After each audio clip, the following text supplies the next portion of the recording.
Are you thinking about selling your business? Have you ever wanted to buy a business? Are you wondering what it looks like and you want to get a behind the scenes look at a mergers and acquisitions event? Good news. Welcome to the show, baby.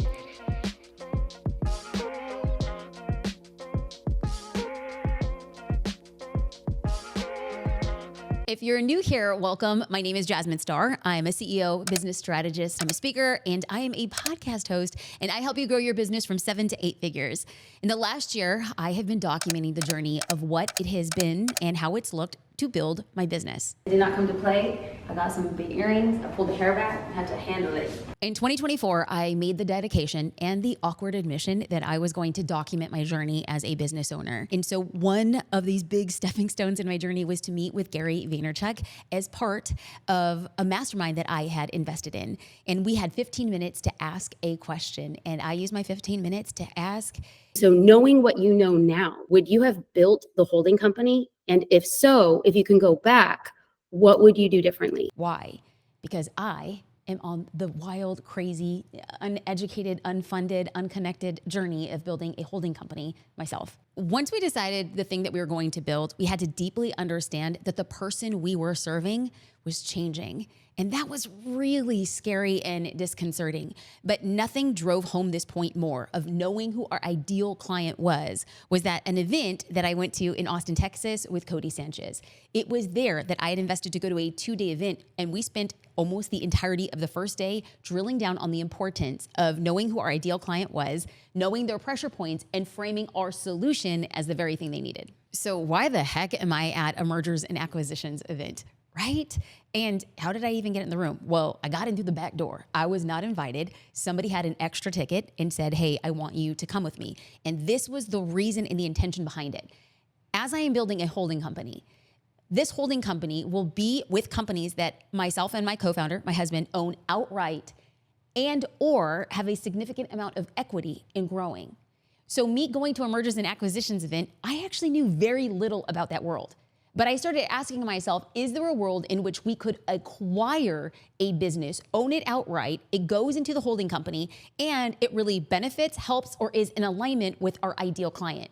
So it was pretty lofty of me, to be quite honest. Like, I don't know what I was going to learn. I just believed that there was the possibility for us in the future to acquire companies, and I wanted to learn a lot more about that. So here's where the story gets a little weird, amazing, crazy, God wink, golden breadcrumb. I don't know. And here's the thing. I'm in the middle of the story and I'm documenting the story right now. I actually don't know if it was actually something or nothing. But what I will say is I had a conversation with a gentleman by the name of Roland Frazier. I had a conversation with him when I was considering what does it look like to sell a company? And Roland is basically godfather mafioso of understanding this and is a phenomenal lawyer, negotiator, and has a ton of experience with this. So he was very generous to have a consult and talk me through this process. Okay, that was fine. That was like 3 years ago. I learned a lot. I value that. So when I went to this event that was hosted by one of his companies and he came in as the keynote speaker, all of a sudden, I felt like there was like this pit bull, like wah, wah, wah, wah, wah, wah, a laser horn. I was like, oh, all of these things are happening. Because now I had the opportunity to see it from 2 perspectives. I saw the perspective of him guiding me of what it might look like to sell a company or have it be acquired, and then coming into the room with a bunch of people who wanted to acquire businesses as well as be acquired. Right? And so I had now a 360 perspective of what acquisition looks like. I could possibly buy other companies, or the company that I'm building could be bought. And to have that understanding and knowing of it was really cool. And it just strengthened me as an entrepreneur. Am I doing anything with it right now? No, but it's a tool in my tool belt to become stronger and know more about how that game is played. So a little bit of a tidbit that's actually quite important to this story was, who was the person who got me in the room? I want to introduce you to Amy Sangster. Why did you come? What did you want to learn? I wanted to meet you primarily. Awesome! No, for real. Secondarily, Roland is a genius with mergers and acquisitions, and I think that is the next chapter that I want to really master, is learning not only how to run businesses, but how to buy and sell businesses, and he's definitely the guy to learn from. Amy, what are you building right now? I am building a software company called Membra, which is a beautiful all-in-one platform where you can host your courses, your content, your events, your payments, your chat, all in one, simple to use, beautiful place. Amy and I met. She is a fellow SaaS builder. And when you meet another woman in the tech space, specifically with SaaS, specifically bootstrapped, like funded yourself, those become like very, very rare. And so we had built a relationship and alliance online. So we were just DMing each other, we were emailing, we were sharing insights. And when she got invited to the event, she had a +1 and gave that +1 to me. This was the first time we met in person, but we had established a very good relationship. And it was this relationship that encouraged us to go deeper. I have an entirely different skill set than she does. And over many conversations, she decided to say, Jasmine, I want to bring you a part as an advisor to Member Up, the company that she's building. And so it was a very cool experience for me to say there is yet another company that I am able to sit as an advisor in, that I can use my experiences, the good, bad, and really, really painful, to help another founder avoid those mistakes or scale from all of the lessons that I learned. So it was there that we had the opportunity to really go deep with our relationship, understand each other in different and bigger ways, and then understand that that was the opportunity that was leading to yet another part or piece and parcel to what the holding company is. And I thought that was very cool. But let's not underestimate the conversations that you have just waiting in line for lunch. So I was able to meet other founders, and I was able to hear most of the people in the room were wanting to acquire businesses. And the world in which mostly I dwell are builders. Like, we build the things that other people want to buy. So I just found myself being really quiet and listening to what they were looking for. They were looking for basically 3 specific things. Number 1, they wanted to know if the person who was selling the company was going to stick around for a while. On average, what they want is a founder who will stick around anywhere from a year to 3 years, depending on how systematized the company is. Number 2, they wanted to know the reason why that person wanted to sell their company. Like, is it their passion and their burning, and they just got to an age where that wasn't as all interesting anymore? Or were they going through a divorce? Those elements actually change the alchemy of an acquisition. And then number 3, they wanted to know financing. A lot of people who are acquiring businesses are very interested in seller financing, which means you don't have to take a bank loan, you don't need to put it on credit, you don't need to get other investors, is that the seller is willing to finance that sale, which is bananas. I had never even heard about this. I think it's so fascinating, and it was very, very interesting. So it was taking all of these insights and letting them distill at the end of the day. It is the end of a very long day. My brain is filled with 1,000 ideas. I feel simultaneously exhausted and so excited. But there's a gentleman by the name of Jonathan Kronstad, and he was one of the people who built up a company called Kajabi. And he spoke about building the business. He spoke about consulting for equity.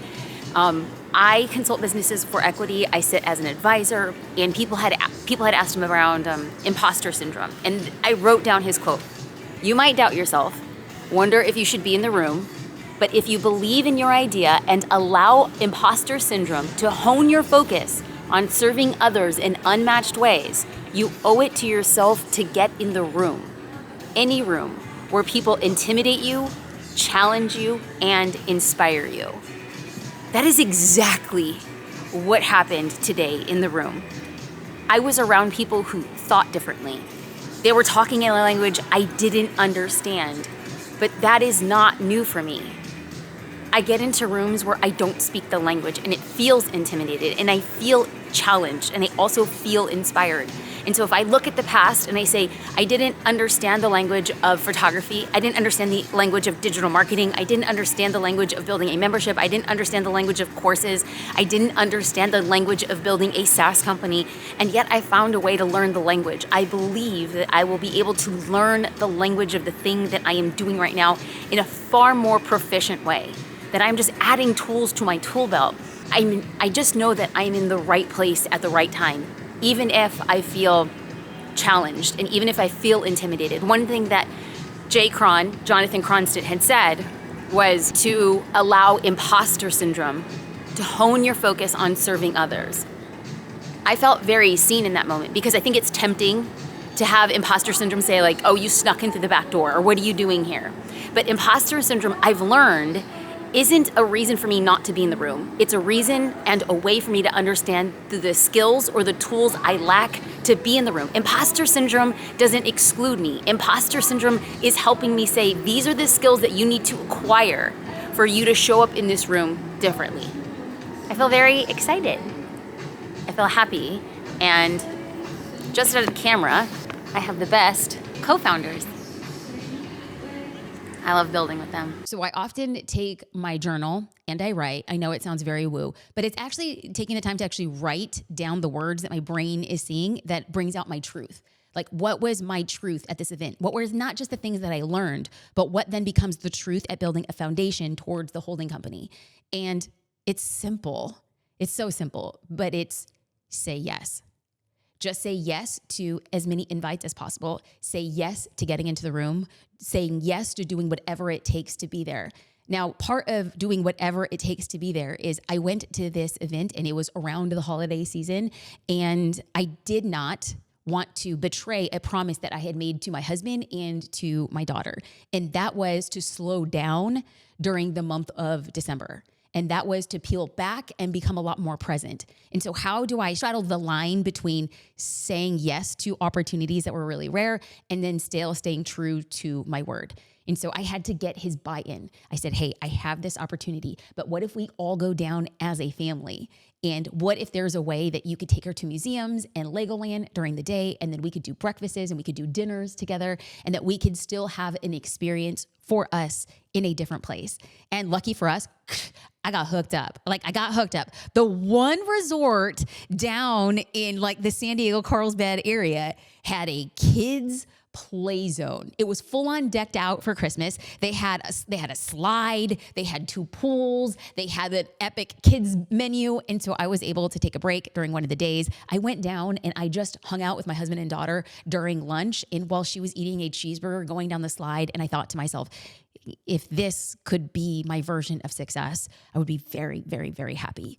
I'm fulfilling my life and desire and passions professionally, and then I get to do it with the people I deeply, deeply love. And so I think that was very fortunate for us. And so we enjoyed time with her. We also did sushi and we listened to live music next to a Christmas tree. And I thought to myself, enjoy the journey, say yes, get into those rooms. And if you can, bring the people who want to build with you alongside of you. And so in that moment, it just felt really, really, really beautiful, rich, and momentous, even though nothing in that moment happened. But I believe that what I learned in that room will make the thing that I want to happen. On that note of building with people who want to build with you, 2 of our team members live in San Diego.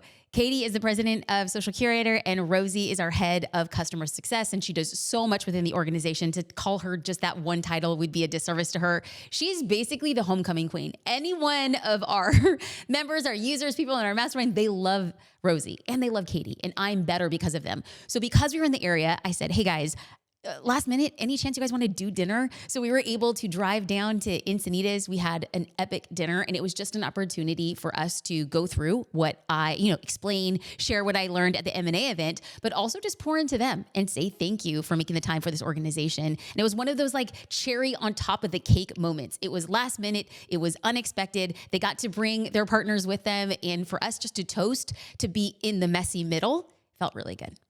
Maybe you're like me and you happen to be in the messy middle, but you want to see how other people are working through it. This is my invitation to you.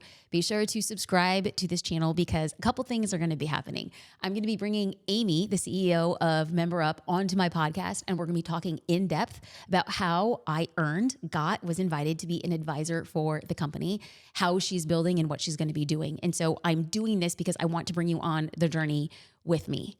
I want to show you what we're doing in real time and then give you an inside look as to how you can grow your own business and perhaps maybe be acquired, perhaps maybe acquire another business, and then perhaps maybe build alongside me, because that is the greatest gift and journey, to be able to do this with you.